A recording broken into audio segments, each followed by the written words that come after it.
حضرت رابعہ بصریہ رحمۃ اللہ علیہ سے، جو اولیاء کریم میں سے تھی، کسی شخص نے پوچھا کہ اللہ تعالیٰ کی طلب کا رستہ آپ کے ہاتھ کیسے لگا، یعنی خدا کی طلب کی ابتدا کیوں کر ہوئی؟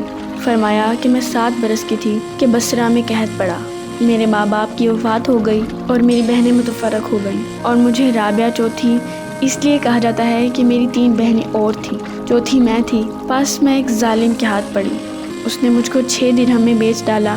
جس شخص نے مجھ کو خریدا وہ مجھ سے سخت کام لیتا تھا۔ ایک روز میں کوٹھے سے گر پڑی اور میرا ہاتھ ٹوٹ گیا۔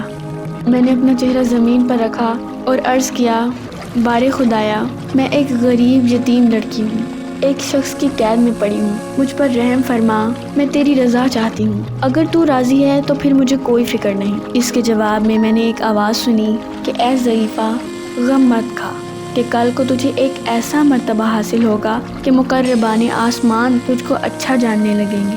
اس کے بعد میں اپنے مالک کے گھر آئی تو میں نے روزہ رکھنا شروع کیا اور شب کو ایک گوشہ میں جا کر عبادت میں مشغول ہو جاتی۔ ایک مرتبہ میں آدھی رات کو حق تعالیٰ سے مناجات کر رہی تھی اور یہ کہہ رہی تھی کہ الہی، تو جانتا ہے کہ میرے دل کی خواہش تیرے فرمان کی موافقت میں ہے اور میری آنکھ کی روشنی تیری خدمت کرنے میں ہے، اور تو میری نیت کو جانتا ہے کہ اگر میرے ذمے مخلوق کی خدمت نہ ہوتی تو گھڑی بھر کے لیے بھی تیری عبادت سے آسودہ نہ ہوتی، لیکن تو نے مجھ کو ایک مخلوق کے ہاتھ قید کر دیا ہے۔ میں یہ دعا کر رہی تھی کہ میرے مالک نے میرے سر پر ایک قندیل نور کی بغیر زنجیر کے لٹکتی ہوئی دیکھی، جس کے سبب سارا گھر روشن ہو گیا تھا۔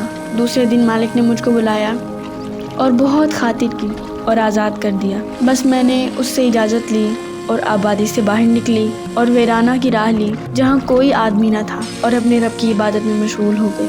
چنانچہ ہر رات 1000 رکعت نماز پڑھتی تھی۔